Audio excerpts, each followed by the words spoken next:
ಎಲ್ರಿಗೂ ನಮಸ್ಕಾರ. ನೀವು ನೋಡ್ತಾ ಇದ್ದೀರಾ ರಶು ರೆಸಿಪೀಸ್. ನಾನಿವತ್ತು ಪ್ರಿಪೇರ್ ಮಾಡ್ತಿರೋದು ಸ್ಪ್ರಿಂಗ್ ಆನಿಯನ್ ಫ್ರೈ. ಈ ರೆಸಿಪಿಗೆ ಯೂಸ್ ಮಾಡಿರೋ ಇಂಗ್ರೀಡಿಯೆಂಟ್ಸ್ ಬಂತು ಸ್ಪ್ರಿಂಗ್ ಆನಿಯನ್. ಸ್ಪ್ರಿಂಗ್ ಆನಿಯನ್ನ ಕಟ್ ಮಾಡಿ ವಾಶ್ ಮಾಡಿ ಇಲ್ಲಿ ರೆಡಿ ಮಾಡಿ ಇಟ್ಟಿದ್ದೀನಿ. ಇದಾದಮೇಲೆ ಇಲ್ಲಿ ನಾನು ಈರುಳ್ಳಿ, ಟೊಮೊಟೊ, ತೆಂಗಿನಕಾಯಿ ತುರಿ, ಕೊತ್ತಂಬರಿ ಸೊಪ್ಪು ಮತ್ತು ಬೆಳ್ಳುಳ್ಳಿನ ಸ್ವಲ್ಪ ಜಜ್ಜಿದ್ದೀನಿ.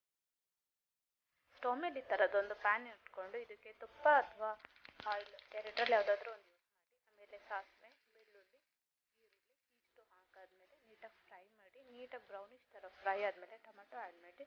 ಟೊಮೊಟೊ ಹಾಕಾದ್ಮೇಲೆ salt, chilli powder, turmeric powder, ಆಮೇಲೆ ಗರಂ ಮಸಾಲ ಪೌಡ್ರ್ ಹಾಕಿ ನೀಟಾಗಿ ಮಿಕ್ಸ್ ಮಾಡಿ. ಎಲ್ಲ ನೀಟಾಗಿ ಮಿಕ್ಸ್ ಮಾಡಾದ್ಮೇಲೆ ಸ್ಪ್ರಿಂಗ್ ಆನಿಯನ್ನ ಹಾಕ್ಬಿಟ್ಟು ನೀಟಾಗಿ